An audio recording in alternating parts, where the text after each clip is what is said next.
Yo, what's up guys? Pay on the way is back. Alright, Assalamualaikum dan salam sejahtera kepada korang yang menonton channel Pay on the Vlog.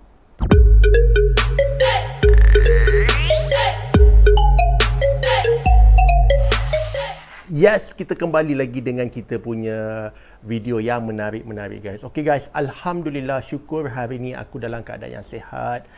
Keluarga aku semua sihat. Dan aku berharap juga agar korang mana yang tonton video ni semua dalam keadaan sihat walafiat. Dan seperti yang aku selalu ingatkan, bila kita sihat guys, kita kena banyakkan bersyukur kepada Allah. Sebab nikmat sihat ni adalah salah satu nikmat yang luar biasa guys. Dan salah satu cara untuk mensyukuri nikmat Allah adalah berbanyakkan berzikir guys. Dan ada amalan-amalan, sebenarnya amalan yang simple yang boleh kita buat tapi Allah suka. Salah satunya sebelum kita nak tidur, kita berzikir. Tak payah banyak guys. Subhanallah, walhamdulillah, wala ilaha illallah, Allahu akbar. Subhanallah 10 kali, alhamdulillah 10 kali, Allahu akbar 10 kali. InsyaAllah semuanya akan jadi terbaik guys. Okay guys, untuk hari ni aku tadi agak sibuk. Lepas tu dah sibuk habis kerja semua. Aku santai-santai, aku buka IG. Dan aku terbaca di salah satu kolom Oh My Media. So aku tengok, dia tulis kat sini, kalau kau tengok kat sini, dia cakap pesakit dakwa dicolek. Okey. Masih dirawat, risiko sebar COVID-19 kalau dibenarkan pulang. Sekejap, aku jadi jam kejap guys. Dakwa dicolek, maksudnya siapa yang colek dia? Takkan pihak hospital pula yang colek dia kan? So aku agak tertarik nak tahu tentang cerita ni. So bila aku duduk cari-cari info, rupanya dia ada hashtag guys. Dia ada hashtag, tagline dia bebaskan Effendi. So kita dah tahulah Mamat ni, yang pesakit ni nama dia Effendi. Dan ada slogan hashtag bebaskan Effendi, maknanya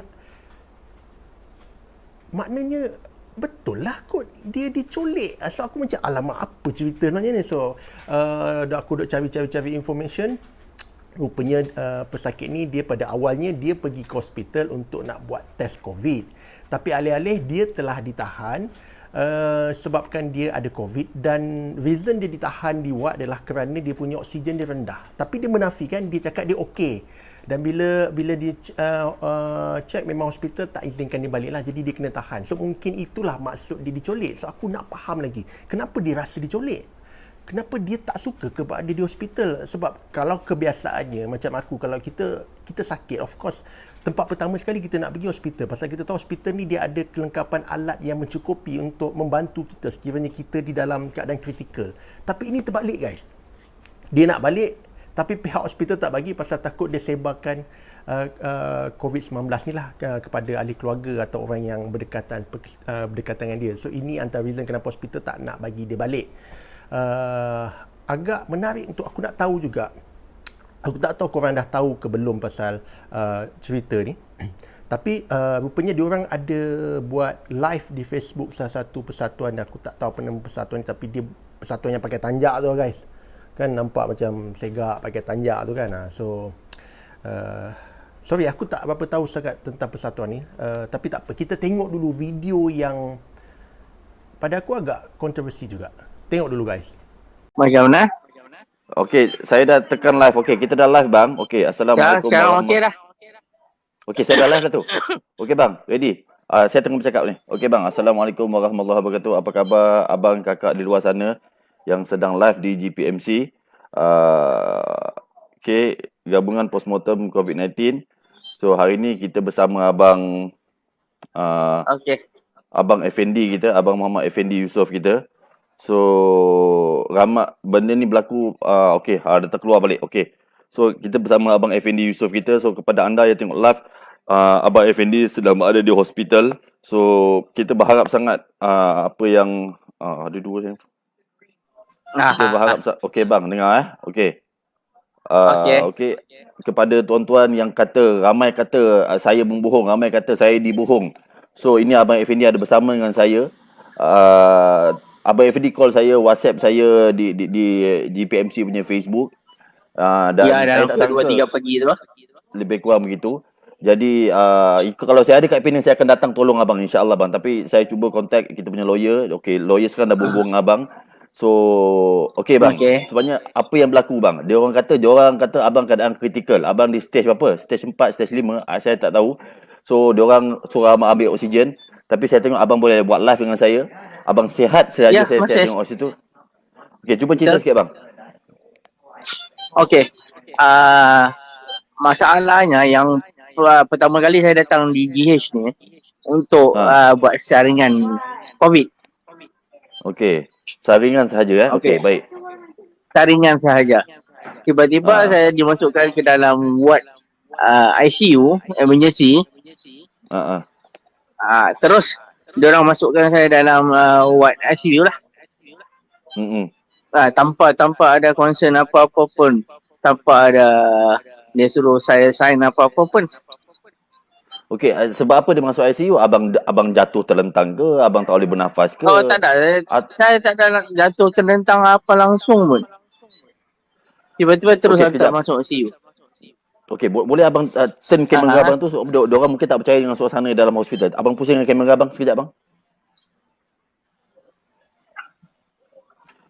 Okey, kepada abang kakak yang tengok live, saya nak abang sharekan video ni kepada pada menteri, kepada ahli politik, kepada KKM, kepada semua orang supaya kita tak nak diskriminasi ni berlaku. Okey, ini suasana dalam hospital Saya bukan sembang, saya bukan gebang pusing bang. Pusing lagi bang, pusing lagi. Lagi di hospital lah. Pusing lagi bang. Malah putus pula. So tak apa, kita tunggu dia masuk balik. Dia selalu terputus. Jadi kepada tuan-tuan, abang kakak di luar sana yang tak yang berada di Penang dan kepada lawyer, tolong bantu abang ni. Sebab apa, bila kabul chat dengan abang ni, bila kabul buat call abang ni, kabul ada record, kabul ada upkan di Facebook, tapi Facebook ada yang dah delete posting-posting kabul tu. So tujuan kabul satu je, kabul nak kebenaran tu. Kita sebagai rakyat, kita nak kebenaran. Okey, ni okey abang Raffi lagi sekali. Yang ni di ICU lah sekarang. ICU Okey. So apa yang saya lihat, suasana di sana, okey, saya tak nak cerita suasana di sana lah. Saya cerita suasana abang ni. Kan? Diorang nak tidurkan, okey, putus lagi sekali. Okey. Diorang nak tidurkan abang ni. Kan? Diorang nak tidurkan abang ni, dan kita tahu benda tu akan berlaku dia apa? Akan berlaku abang ni na'udzubillah akan meninggal dengan izin Allah kan. Semua mati sebut dengan izin Allah. Tapi kita tahu abang ni sihat. Ya, betul. Bila kita tahu abang ni sihat. Kita tahu abang ni boleh bercakap. Okey. Bila abang saya masih boleh cakap, saya masih boleh duduk. Macam mana? Kenapa? Okey. Kenapa dia tak bagi abang balik? Alasan dia abang positif COVID. Yang tu saja. Okey, saya tu soalan bang. Saya tak tahu abang dah ambil vaksin ke belum?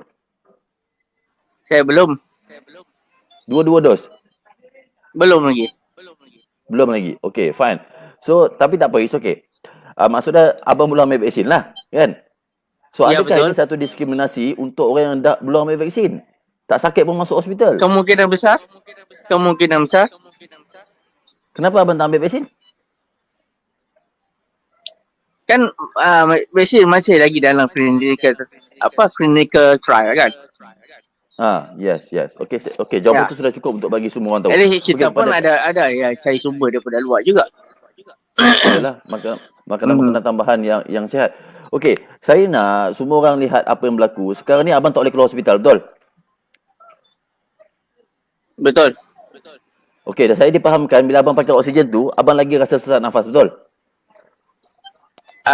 Dada saya akan jadi bergegar dan lagi susah bernafas, dan sampai badan saya bergegar lah. Yang tu je lah. Apa tujuan dia suruh abang pakai lagi susah bernafas? Okey. Apa tujuan dia suruh abang pakai oksigen tu bang?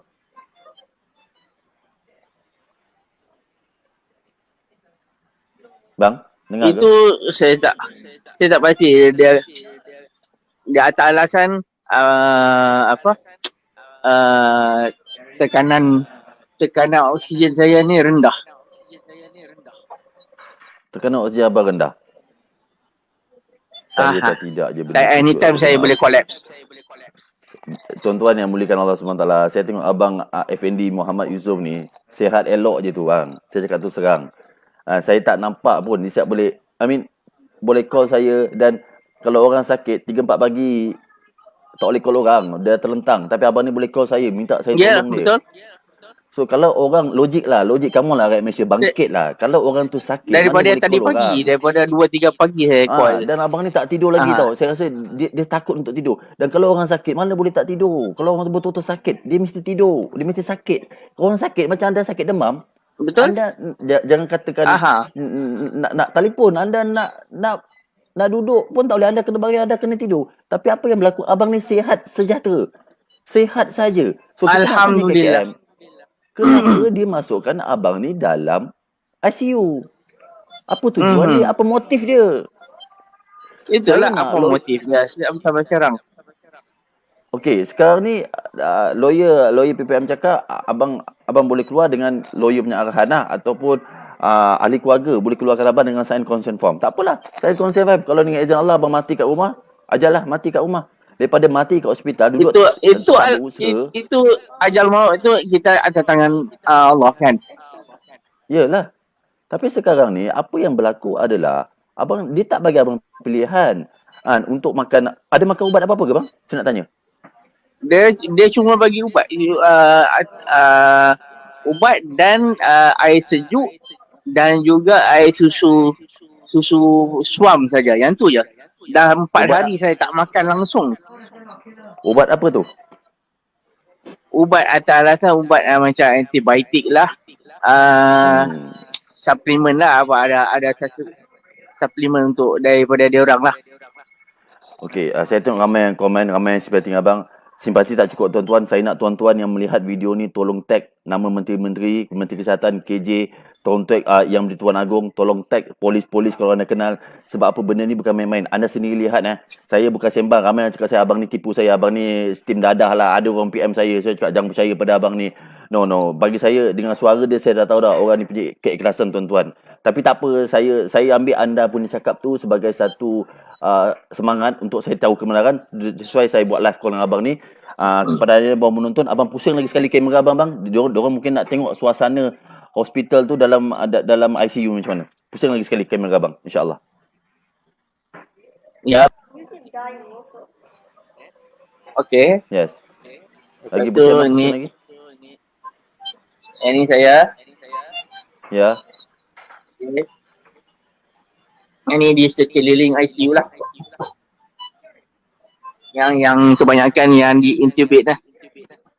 Intubate lah, kesian lah. Sebenarnya benda tu tak perlu berlaku pun dengan izin Allah bagi saya. Allahu Akbar. Itulah. Okey. Ramai yang komen siapa tu bang? Okey, ramai yang komen dalam ni kata abang ni happy hypoxia kan. Bagi saya itu semua alasan lah tuan-tuan. Itu semua alasan. Sebenarnya tidak begitulah. Sebenarnya tidak begitu. Mana boleh begitu. Badan saya tahu lah. Apa dia happy hypoxia tu, apa benda ke apa semua kan.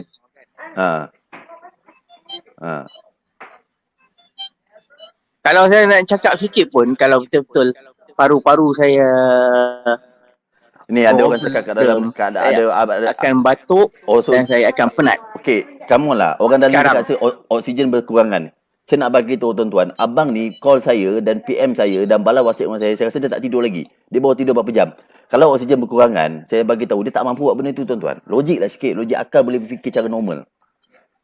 So jangan terlampau ikut sangat data. Bagi saya, bukankah saya tak percaya data, tapi memang saya tak percaya. Kenapa saya cakap saya tak percaya? Kejap 4 orang mati, kejap 80 orang mati, kejap tak ada orang mati, kejap data salah. Mana satu? Mana satu ni? KKM mana satu ni? Betul. Saya tahu. Saya bercakap ni bukan melawankan kerajaan. Ada satu kuasa besar atas kerajaan tu dengan izin Allah, tapi kuasa tu pun di bawah kuasa Allah SWT. Di bawah kuasa Allah SWT. Mungkin tuan-tuan boleh cakap apa-apa, ini semua data. Tak. Bagi saya data tu semua, na'udzubillah, saya cakap penipu. Penipu besar. Penipu besar.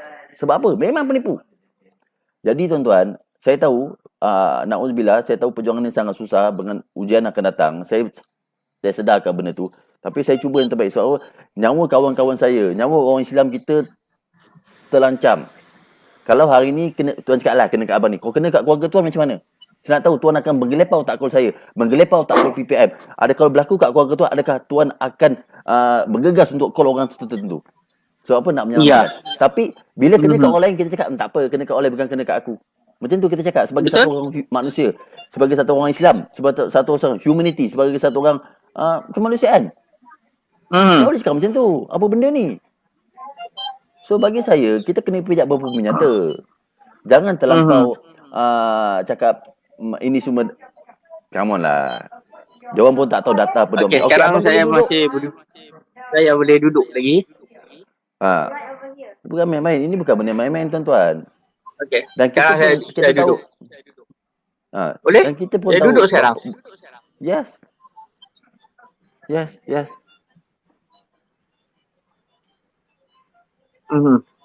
Kecuali kalau saya pakai oksigen, saya akan cepat batuk dan penat.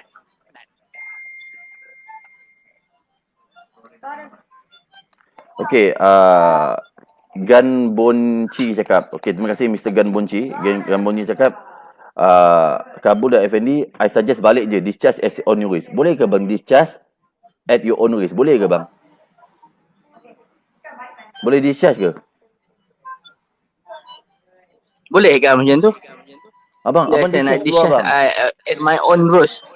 At my own risk lah. Ya, abang discharge as your own risk.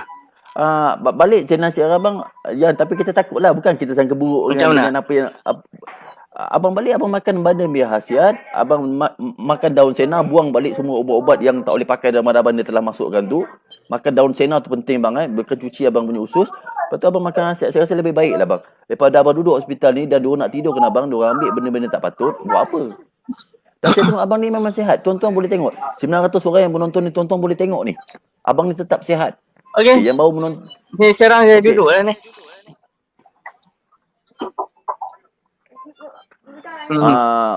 Bang, isteri abang minta datang ambil abang, bawa balik.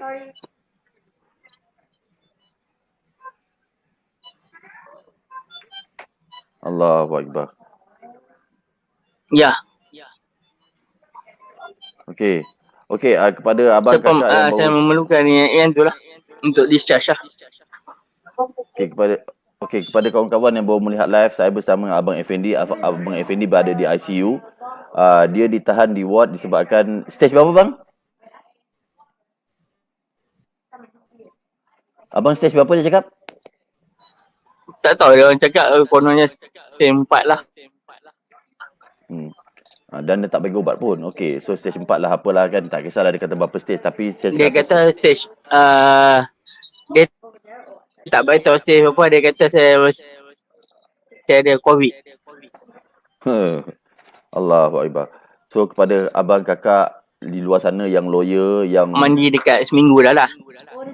Dekat okey, yang pegang kepada kebenaran, dan tak diberi makan selama 4 hari lah.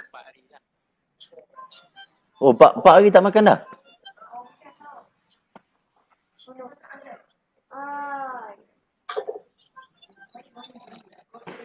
Oh, dia tak bagi abang makan bang? Kalau boleh secepat yang mungkin lah. Kena discharge apa yang ni lah. Oh, internet slow ni. Bang, dia bagi abang makan tak bang?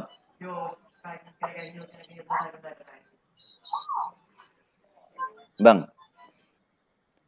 Tak makan lagi, 4 hari saya tak makan. Memanglah lemah, 4 hari dah tak makan. Kalau kita kat rumah, bini kita bagi makan, kita makan benda khasiat. Itu je cerita dia. Ya, Kalau 4 hari dah tak makan, memang plan KKM nak membunuh.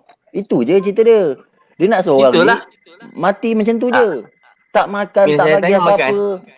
Bila saya tanya makan, dia kata, oh tak boleh. Nanti paru-paru saya jadi problem lain pula. Apa? Okey, saya tanya abang, ada sakit apa-apa ke sebelum ni bang? Tak ada sakit. Sakit jantung ke? Kan? Buah pinggang ke? Jantung tak ada, mana tak ada, buah pinggang tak ada, darah tinggi tak ada. Allahu Akbar. Tolonglah orang KKM, teluhlah sikit. Kalaupun nak bunuh orang pun, ingatlah pada agama. Agama cakap apa? Saya tak faham lah orang KKM ni, macam mana dia orang buat kerja. Saya sangat tak faham lah. Orang sihat macam ni pun dia orang bawa masuk dalam hospital, tak bagi makan. Lepas tu nanti bila orang tu sakit, dia cakap orang tu COVID. Apa benda ni? Allahu Akbar.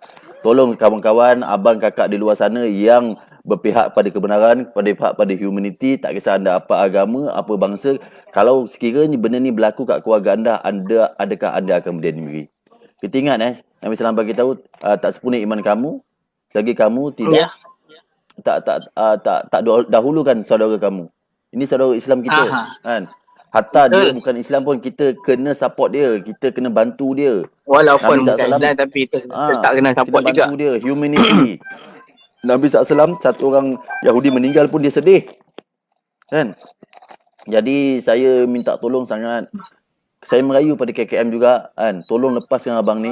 Kalau you all tak ada solusi, lepaskan abang ni, tak apa. Lepaskan abang ni, kan? Kalau Allah kata dia akan mati, dia akan mati juga. Tapi kalau Allah kata dia akan hidup, dia akan hidup juga. Tak ada masalah. Lepaskan abang ni, kan?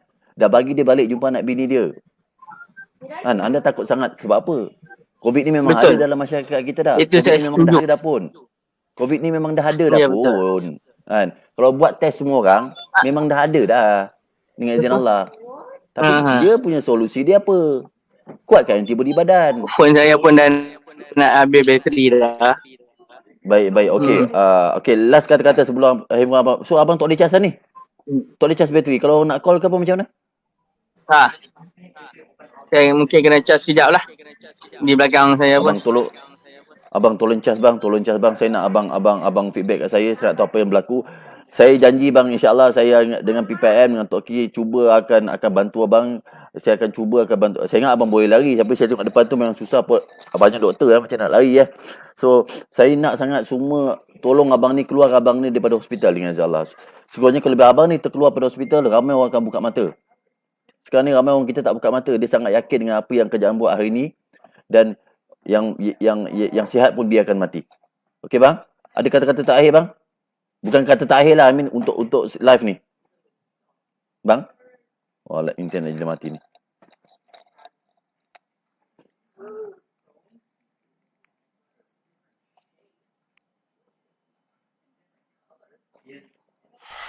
Okay guys, itu dia antara video yang kita tengok tadi. Memang nampak jelas pesakit ni, Effendi ni, dia memang nak balik guys. Tapi pihak hospital tak bagi, dan dia sekeras-kerasnya dia tak nak berada di hospital, dan dia tak nak menerima rawatan seperti yang dianjurkan oleh pihak hospital lah. Pasal kalau hospital kata memang dia memerlukan oksigen, pasal oksigen dia rendah, tapi dia cakap dia okey. So aku tak tahu kenapa jadi macam tu. Okey, untuk nak clearkan dengan korang, aku dah vaksin 2 dos, dan aku tak kategorikan diri aku ni orang yang pro vaksin ataupun orang yang anti vaksin. Pasal pada aku benda tu dua-dua tak penting. Yang penting adalah ikhtiar kita untuk mencari satu solusi, di mana bila ada satu wabak penyakit yang datang, mesti kita kena cari ubat kan. So untuk waktu yang sekarang ni kita tahu vaksin telah dihasilkan. So kalau benda ni mula-mula dulu kan, bila wabak COVID ni tersebar, time tu tak ada vaksin dan semua orang kecoh bila nak ada vaksin, kenapa lambat sangat. Bila dah ada vaksin jadi orang tak nak pula kan. So to me dia bukan isu anti vaksin atau pro vaksin. Dia lebih kepada ikhtiar untuk kita mencari solusi bagaimana untuk mencegah ataupun mengurangkan percentage kalau kena COVID ni daripada kes teruk kepada kes tak teruk sangatlah. Tapi bila ada golongan yang anti-vax ni, dia orang lebih takut kesan sampingan lah, benda tu halal ke tidak lah, bila ambil vaksin ni boleh mati ke kan. So pada aku lebih kepada ikhtiar lah. Tapi bila aku cakap macam ni, nanti ada je cakap ikhtiar pada vaksin maknanya kau beriman pada vaksin ke? Kenapa kau tak yakin pada Allah? Tidak guys, bukan bermaksud kita ambil vaksin, kita ikhtiar untuk ambil vaksin, kita beriman pada vaksin. Itu salah. Sebagai contoh, kalau kau malam ni kau nak tidur tapi kau panas, kau buka kipas kan, atau kau buka aircon sebabkan kau panas, jadi kau ikhtiar buka kipas lah atau aircon. Adakah itu bermaksud kita beriman pada aircon dan kipas? Tidak, sebab yang bagi sejuk badan kita adalah Allah. Sama juga dengan penyakit COVID ni, yang bagi kesihatan tu Allah, tapi Allah juga berhak untuk mengambil nyawa hamba-hamba dia. Pasal itu memang hak dia. Dan percayalah guys, kalau kita ni sakit ke tak sakit, demi Allah, nyawa kita dalam genggaman Allah. Bila-bila masa je Allah nak ambil nyawa kita. Tak perlu sakit COVID pun. Pergi keluar tiba-tiba jadi kemalangan pun boleh jadi mati. So back balik pada story si Effendi ni, aku agak terkilan juga dengan apa yang dikatakan oleh Mamat yang pakai tanjak ni lah. Ada beberapa, aku rasa beberapa perkataan yang lebih berbau hasutan. Ini pada aku tidak wajar. Pasal kalau kau tengok tadi dia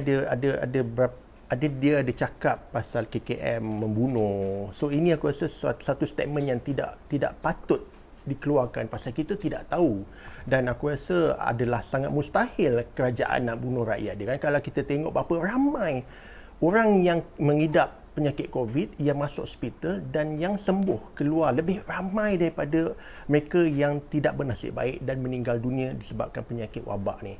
Dan aku rasa tidak wajar kalau kita nak tuduh KKM adalah pembunuh. Pada ini adalah satu statement yang salah dan tidak boleh digunakan pasal ini boleh buat orang jadi takut. Dan pada aku ini lebih kepada berbau hasutan lah, untuk menghasut orang ramai agar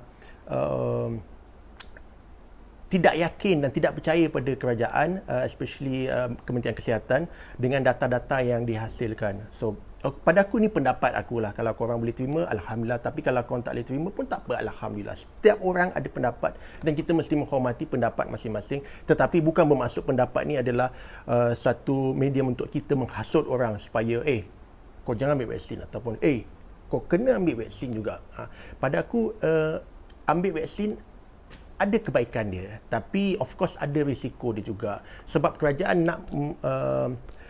nak sampaikan matlamat dia itu imuniti kelompok. Jadi kenalah semua orang bertanggungjawab. Janganlah engkau nak harapkan orang lain ambil vaksin, so bila dah sampai imuniti kelompok engkau tak payah ambil vaksin. Pada aku ini adalah satu sikap yang sangat selfish, yang pada aku orang yang selfish ni tak baguslah. Pasal orang lain mati tak apa, orang lain sakit tak apa, tapi aku tak boleh, aku jangan. So bila ada rasa di dalam diri tu rasa macam biar orang ambil dululah, aku tak nak ambil. Tak apalah, kalau dia mati dia lah kan. Aku akan pastikan aku tak nak ambil vaksin. So ini pada aku satu sifat yang tidak baik. Tapi still aku menghormati orang yang tak nak ambil vaksin atas sebab-sebab tertentu, tak apa.